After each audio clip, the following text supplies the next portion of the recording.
Assalamualaikum warahmatullahi wabarakatuh.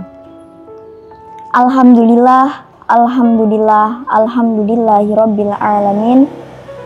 Wassalatu wassalamu ala asyrofil anbiya'i wal mursalin sayyidina wa maulana Muhammadin sallallahu alaihi wasallam wa ala alihi wa sahbihi ajma'in, amma ba'du. Sahabat kurma yang berbahagia, ad-dunya darul bala. Dunia adalah tempat terjadinya bala. Bala bisa dikatakan musibah atau ujian. Manusia di dunia ini tidak ada satupun yang tidak pernah diuji, yang tidak pernah diberi musibah, yang tidak pernah mempunyai masalah. Semua orang pasti punya masalah. Coba kita tengok pada para pedagang. Para pedagang diuji dengan dagangannya yang terkadang laris, terkadang tidak. Coba kita tengok juga pada para petani. Petani diuji dengan sawahnya yang terkadang berhasil panen, terkadang tidak. Begitu pula juga kita, begitu juga pula pada para santri. Santri itu juga sering diuji dengan materi ngaji yang terkadang kita paham, terkadang juga tidak. Betul atau betul? Nah, dari itu kita tidak boleh berprasangka buruk pada Allah. Kita tidak boleh mempertanyakan takdir Allah. Kenapa sih ya Allah kok aku diuji seberat ini?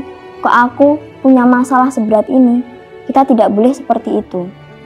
Kita harus berprasangka baik, kita harus mengambil pelajaran dari apa yang telah ditakdirkan Allah untuk kita. Karena apa? Karena takdir yang telah diberikan Allah untuk kita itu adalah hal yang terbaik, bentuk kasih sayang Allah untuk hambanya. Allah juga sudah berfirman pada Quran surah Al-Baqarah ayat 216 yang berbunyi, A'udzubillahi minasyaitonirrajim. Wa asa an takrahu syai'aw wa huwa khairul lakum wa asa an tuhibbu syai'aw wa huwa syarrul lakum. Wallahu ya'lamu wa antum la ta'lamun. Terkadang apa yang kita benci itu justru adalah hal yang terbaik untuk kita. Dan terkadang pula apa yang kita suka itu hal yang buruk untuk kita. Allah Maha mengetahui dan kalian tidak mengetahui. Nah, dari sini kita dapat belajar bahwa Allah lah yang paling mengetahui apa yang terbaik untuk kita. Terkadang kita sudah suka pada suatu hal, oh ternyata itu efeknya, dampaknya besok itu buruk untuk kita. Dan terkadang juga kita itu menyukai atau kita terkadang juga membenci suatu hal, oh ternyata besok itu hal tersebut adalah hal yang buruk untuk kita. Nah, intinya itu Allah lebih mengetahui apa yang terbaik untuk kita. Kita juga dapat meneladani mengambil hikmah dari kisah Nabi Musa. Nabi Musa itu kan pada saat bayi dibuang oleh Dewi Maryam di Sungai Nil. Nah, yang menemukan Nabi Musa siapa? Keluarga Fir'aun. Sedangkan Fir'aun itu terkenal dengan bengisnya, terkenal dengan sifat jahatnya.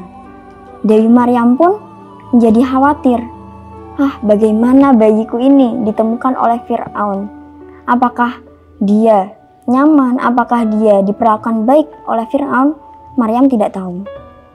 Nah, di situ kan Dewi Maryam beranggapan bahwa ditemukannya Musa oleh Fir'aun itu adalah hal yang buruk.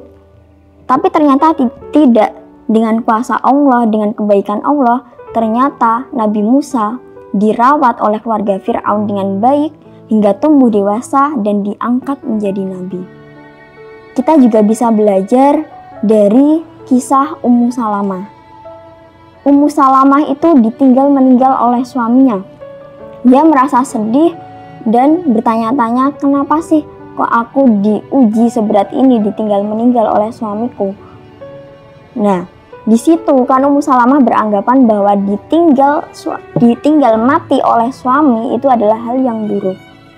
Tapi ternyata tidak. Ternyata itu justru hal yang baik untuk Ummu Salamah. Karena apa? Karena beberapa saat kemudian, beberapa selang waktu kemudian, Nabi Muhammad SAW mempersunting Ummu Salamah dan menjadikannya istri. Nah, dari situ kita harus belajar menerima takdir Allah. Tugas manusia itu hanya 3. Yang pertama berusaha, yang kedua berdoa, dan yang ketiga tawakal kepada Allah. Jika kita sudah melakukan 3 hal ini, silahkan berserah diri pada Allah. Apapun takdirnya, marilah kita terima. Jika itu adalah bentuk ujian, maka kita harus bersabar. Jika itu bentuk nikmat, maka kita harus bersyukur. Sekian dari saya, kurang lebihnya mohon maaf. Wassalamualaikum warahmatullahi wabarakatuh.